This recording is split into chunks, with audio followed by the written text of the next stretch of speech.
Welcome to Food Friends, a podcast inspiring home cooks to try new dishes in the kitchen by sharing trusted recipes, tips, and friendship. Hi, I'm Sonia. And I'm Carrie. We met in Los Angeles over 15 years ago as personal chefs and haven't stopped talking about food since. We're so glad you're here. Hi, Sonia. Hi, Carrie. Sonia, what was your best bite this week? Carrie, I had a cookbook club gathering. Oh, no. we don't do it every month. We do it every couple of months. And I get so much inspiration from these gatherings. I so wish you could be here. I really, really, really wish that we still lived in the same city. And I wish I could join this cookbook club because also I feel like people are making incredible dishes. These people really show up for this club. To recap, we already talked about this once, but for the very first cookbook club meeting, what we did is everyone cooked one recipe from a cookbook, and then the next person who hosted got to choose from the cookbooks that we all selected. So it was just like for the first time, let's just all bring cookbooks to the table and see what stands out. And I had made a recipe from Tenderheart, Hetty Louise McKinnon's book about vegetables, which I just love. I've talked about it many times. Yes. I just think she's doing really fun things with vegetables. So our next cookbook club selector chose Tenderheart. And so we all cooked from it. And every single thing. You're repeating Tenderheart. Well, no, because the first time I was the only person who did a recipe. The first time we were trying. It's confusing. Yeah. The first time we did it so that we could explore different cookbooks and figure out which one we wanted to cook through. Okay. And Tenderheart sort of stood out as one we all wanted to cook from. So the idea of Cookbook Club is what we're doing now, which is everybody cooks from the cookbook, because what happens is you start to really get a sense of the author.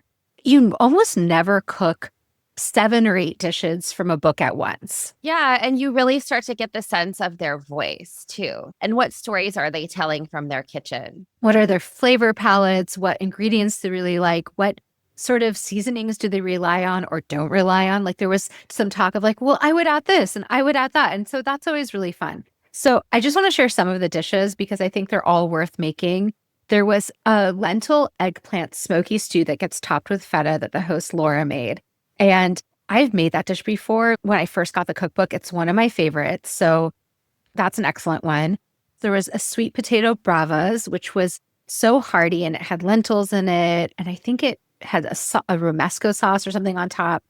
One of the people did a beautiful broccoli salad that had roasted broccoli and all these pine nuts. And I was just like, oh yeah, pine nuts are so good with roasted vegetables. Yes. I forget about pine nuts. And then I want to talk about what I made because it was kind of a revelation. I wouldn't say it was the best bite of the whole night, but I really liked it. And I'm really planning to make it again. And it was a savory spinach ruffle milk pie. Wait, what? Okay, so I think I may have told you at some point about ruffle milk pies that I make with apples and honey. I definitely remember this. It was because it's actually a really easy recipe, right? It's really easy. It went kind of viral on social for a while. It's a classic Greek recipe where you take phyllo dough and you kind of crinkle it up. You butter it, you crinkle it up, and then you make a very simple custard, which just means milk and eggs, and you end up pouring it over the phyllo and it cooks all together. And there's crispy bits of phyllo and then sort of French toast kind of parts of phyllo. And I have a version that I love that is my recipe that includes apples and honey that I like to make around the Jewish New Year because that's when you eat apples and honey. But I had never tried a milk pie with savory before. So this recipe really caught my eye. And so what she has you do is you take your phyllo sheets. And what was perfect for this was the brand of phyllo I bought. I could use one whole box for this recipe, which I just love when there's no leftovers. Yeah, there's no leftovers. Exactly. Yeah. So you get a casserole dish, 9 by 13 or 9 by 12, whatever you have. And you brush each phyllo sheet with melted butter. And then you kind of press it together. You crinkle it and you roll it into a spiral.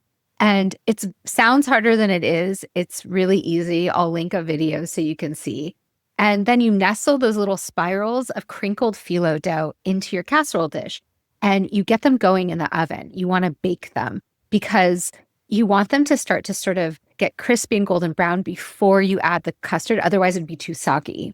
Yeah, that makes sense. I love this idea of a creamy custard with buttery, crispy phyllo dough. Exactly. So then instead of just a simple milk and egg and sugar custard, because it's a savory, she has you blend spinach, mint, eggs, and milk. And you can also do non-dairy milk, she says.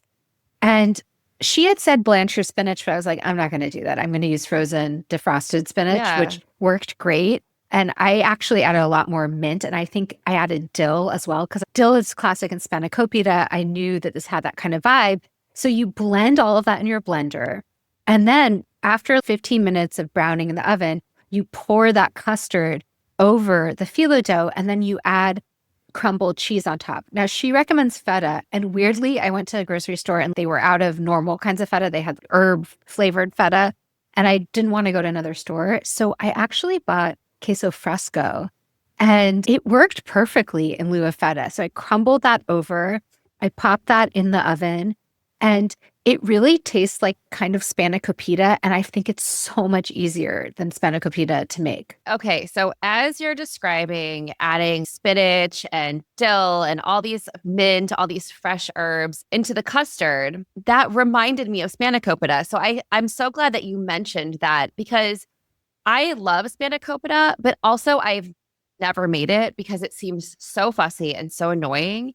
And so this idea that you can get the crunchiness going in your oven, you make this really great custard in your blender, right? You just blend it all together and then top it with cheese. And I will say, I really love queso fresco. I do love feta and it's nice, but it can also kind of take over things a little bit. Was it a little bit more gentle, right? It's like, Yes. yeah, it's It like a wasn't more, so heavy tasting, but it still had that saltiness that you kind of look for in the cheese. yeah, yeah. And what a great dish to take to a party because everyone can just have a little bite of it. Well, I took leftovers in the empty part of my casserole dish so I could have a little salad and some of the stew the next day. And I reheated this dish in my toaster oven. You could obviously do it in your regular oven. And it reheated so well that it made me think like, oh, this is a great make ahead dish that you could bake off the night before and then reheat for your guests the day of. Anytime I can get any make ahead help, I'm always happy. This is something I absolutely want to make. Well, Carrie, what was your best bite of the week? Sonia, I'm so excited to share this with you. When I was growing up, there was this cookie that would show up a lot at different potlucks and picnics, and definitely even at my high school.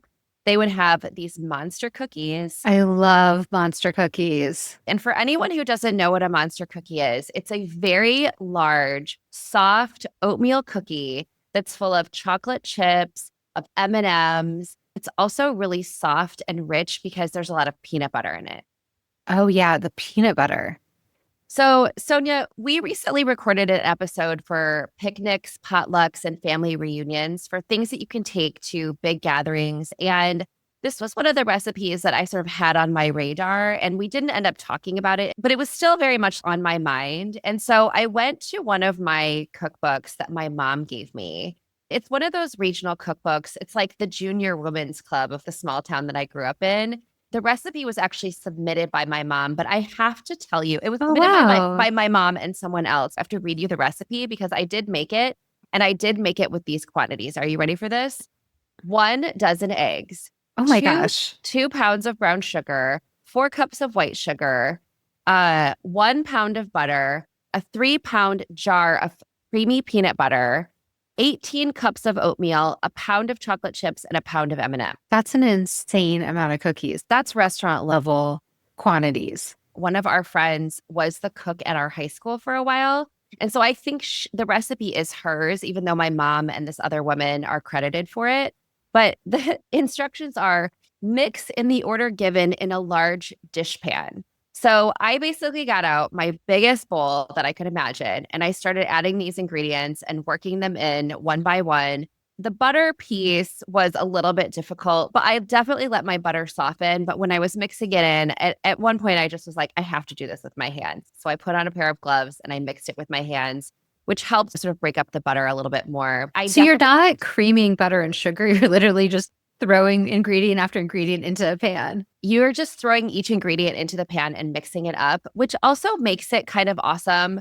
You certainly don't have to make this quantity, but this is also a great recipe to make with kids because it doesn't require any additional equipment. You just have to really stir it around when you bake the cookies. You don't want to overbake them. You want them to be very, very soft and really chewy. One of the other things that I think is worth mentioning is that this is actually a naturally gluten-free recipe because there's no flour in it. Oh, wow. Especially if you use gluten-free oats, it's very friendly to anyone who has a wheat allergy. Because I decided to make the full recipe this time, I did weigh out how much cookie dough I had, and it makes like between 13 and 14 pounds of cookie dough. That's totally wild. It's totally wild, but I will say we have to bring snack to my son's baseball game this weekend. And so I can just bake off these cookies and offer them to both the kids and the parents. It's kind of nice to do that after a game. And I'm going to freeze the rest. You can ball them up and put them in your freezer. And then once your dough balls are frozen, you can put them back in a different Ziploc bag and save them so you can take them out whenever you need them. It's such a comforting and fun cookie. I actually think it may be helpful to some people to have a large quantity version. We can link both a small quantity version and we can write up this recipe so people can make it at home, because you're right. There's times where you need an excessive amount of cookies or you want to stock your freezer with them. I love the tip too that you can just make this with gluten-free oats. And I think if you're at a big gathering and you see a big plate of these with chocolate chips and M&Ms on them, everyone wants to grab one of these cookies. I want to grab one of these cookies. Well, until next time. Until next time. Bye. Bye. Thanks for being our food friend. If you enjoyed our podcast, please subscribe, leave us a review, and share this episode with friends. We love hearing from you, so follow us on Instagram or drop us a line at foodfriendspodcast.com. Yes, we'd love to hear from you and your food friends. Happy cooking and eating.